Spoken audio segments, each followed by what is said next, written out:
Africa has a history of measures to administer the COVID-19 vaccine on more of its population, hitting its stride after flattening start. South Africa's mass vaccination drive gave jabs to 220,000 people a day last week and is accelerating towards a goal of 300,000 people per day.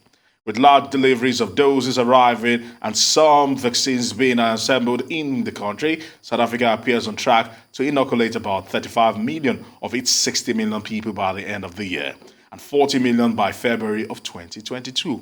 More than 7.7 million South Africans have received at least one dose, with more than 100,000 fully vaccinated, representing 1.6% of the population, according to the official figures. Now, joining us to look at this matter in details is Professor SHABIR MAHDI, a clinical infectious disease epidemiologist and vaccinologist. Now, we want to say thank you for joining us here on Newsday, and it's really sad. Before we even narrow it down to South Africa, the rollout of vaccination in Africa has been poor. Talk to us about this.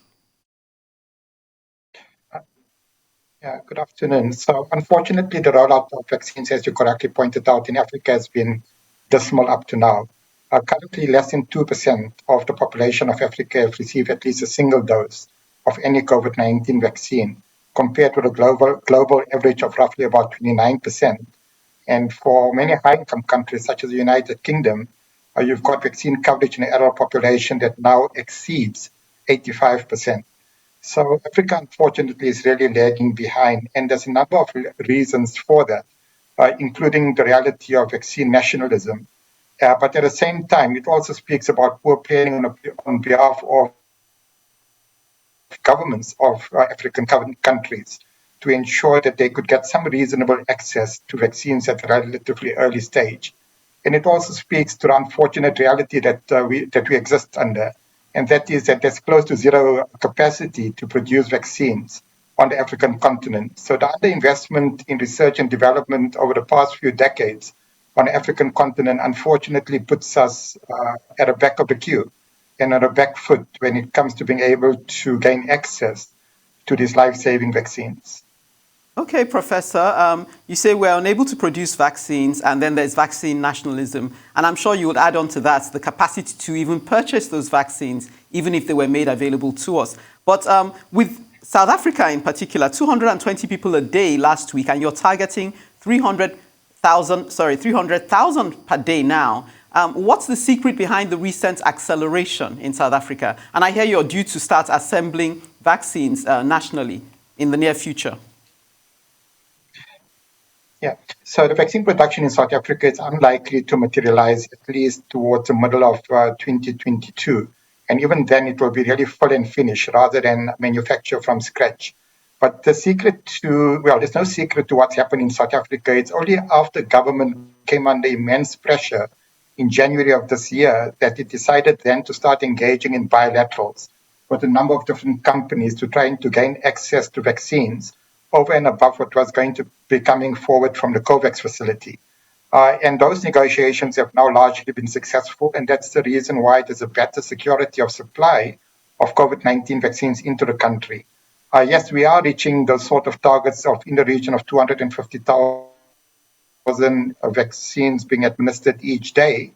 The challenge now is to see whether we can keep that momentum going, because it might well be that we're in a sort of a honeymoon period where people that are truly motivated to come forward to be vaccinated are coming forward en masse, whereas as time goes by, those that are more reluctant to be vaccinated or don't see the urgency to be vaccinated would be less forthcoming. So that really remains a challenge. As an example, we were meant to have completed vaccination of people above the age of 60 by the end of June, and right now we've only vaccinated just over 60% of people above the age of 60 who are in most need of these vaccines.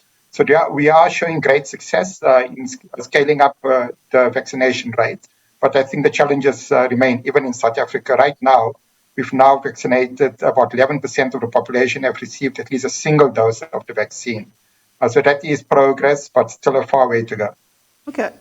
So I just wanted to ask, Yassine Thiba, the chairman of the Muslim Association of South Africa, is said to have been excited that they're vaccinating more people than expected. So I just wanted to ask, could the success of the vaccinations be because you're opening them now in religious centers. Could that be part of the reason why you have more of an uptake? Absolutely. One of the big game changers in South Africa was to get the private sector and non-governmental organizations involved in the vaccine rollout. And that certainly is extremely important. If we were to have left this just to government and a public sector to roll out, we probably wouldn't be vaccinating more than 50 to 60,000 people each day. So certainly the involvement of the private sector, the involvement of non-governmental organizations, being more inclusive as to who is allowed to undertake vaccines has been a major game changer and has really contributed to the scaling up of getting the vaccines into the arms of people. I want to say thank you very much. We'll still keep an eye on how things are actually playing out in South Africa and especially the whole of the continent of Africa.